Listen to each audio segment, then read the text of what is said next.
दोस्तों नमस्कार। मैं राजेश मुजफ्फरपुर सर्रा यूट्यूब चैनल में सभी का स्वागत है। अगर आप चैनल पर नए हैं तो चैनल को सब्सक्राइब जरूर करें और वीडियो को लाइक करें, शेयर करें, कमेंट करें।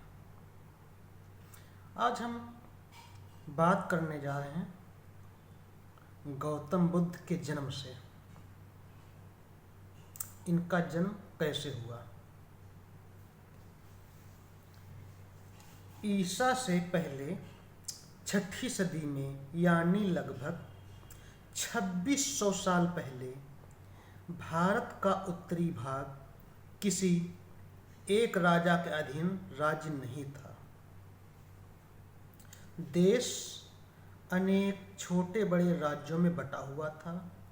इनमें से जिन राज्यों पर एक राजा का अधिकार था उन्हें जनपद कहा जाता था। जिन राज्यों पर किसी एक राजा का अधिकार नहीं था उन्हें संघ या गढ़ कहा जाता था। उस काल में 16 जनपद थे। अंग, मगध, काशी, कोसल, वज्जी जो अब बुज्ज नाम से है, मल, चेद, वत्स, कुरु, पंचाल, मच्छ, मत्स्य, सौरसेन, सूरसेन, अस्मक, अवंत, गांधार तथा कंबोज। इसके अलावा 10 संघ या गढ़ भी थे जिन पर किसी एक राजा का अधिकार नहीं था।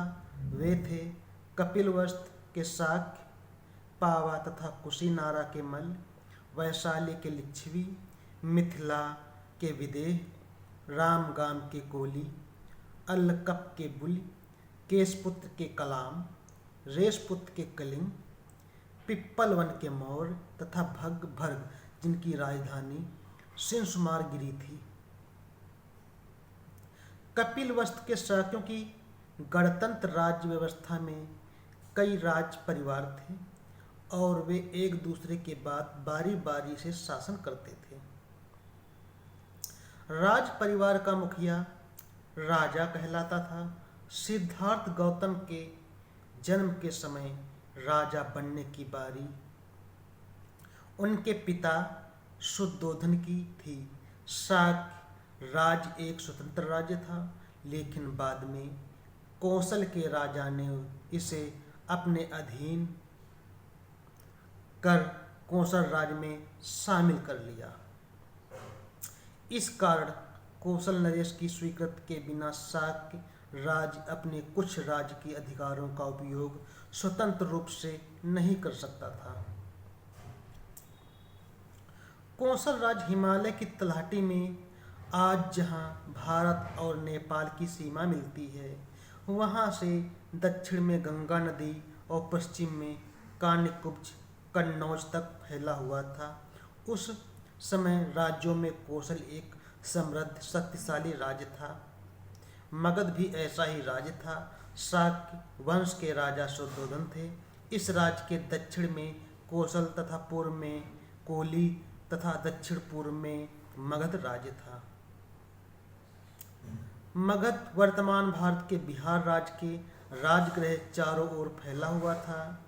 सिद्धार्थ गौतम के समय में मगध राज्य के शासक बिंबिसार और कौशल राज्य के शासक प्रसेनजित थे, जो दोनों एक दूसरे के बहनोई भी थे। शाक्य राज्य की राजधानी का नाम कपिलवस्तु था। यहाँ शाक्य वंशी राजकुमार जयसेन रहते थे, जिनके पुत्र सिंघनु का विवाह राजकुमारी कंचाना के साथ हुआ। सिंघनु के 5 पुत्र थे, शुद्धोधन, धुतोधन, शुक्लोधन, शाक्योधन व अमितोधन। इनके अलावा 2 पुत्रियां थीं, अमिता और पमिता। इसका परिवार गोत्र आदित्य था। कपिलवस्तु के पास ही एक नगर था, देवदाह। वहां कोली वंश के अंजन नाम के अधिपति रहते थे। उनकी रानी का नाम सुलक्षणा था। शुद्धोधन का विवाह अंजन की बड़ी पुत्री महामाया से हुआ। अपने कुशल शासन व सैन्य पराक्रम के कारण महान योद्धा शुद्धोधन को एक और विवाह करने की भी अनुमति मिल गई। उन्होंने महामाया की छोटी बहन महाप्रजापति से भी विवाह कर लिया। शुद्धोधन एक साधन संपन्न राजा थे। उनके कई महल थे। राजा शुद्धोधन के पास कई बड़े बड़े खेत और नौकर चाकर थे। उनके शाक्य राज्य में प्रजा सुखी थी। उस समय खेती व पशुपालन ही दो प्रमुख व्यवसाय थे। हर वर्ष वर्षा शुरू होने के बाद आषाढ़ी महोत्सव पूरे राज्य में बहुत धूमधाम से मनाया जाता था, जिसमें प्रजा के साथ राज परिवार के सदस्य भी उत्साह से शामिल होते थे। आषाढ़ की पूर्णिमा तक यह महोत्सव 7 दिन तक मनाया जाता था, जिसमें राजा व राजकुमार भी खेतों में हल चलाते थे। इस बार रानी महामाया ने इस उत्सव को बहुत ही हर्ष उल्लास व उमंग के साथ भव्य रूप से मनाने का तय किया, लेकिन महामाया के आदेश के अनुसार इस बार सुरा मेरे पे आदि नशीली चीज़ों के प्रयोग पर पूरी तरह से रोक लगाई गई। कपिलवस्तु को दुल्हन की तरह सजाया गया। फूल मालाओं की महक और तरह तरह की सुगंधों से नगर सरोबार हो गया। नगरवासी आषाढ़ महोत्सव के उल्लास और उमंग में मगन थे।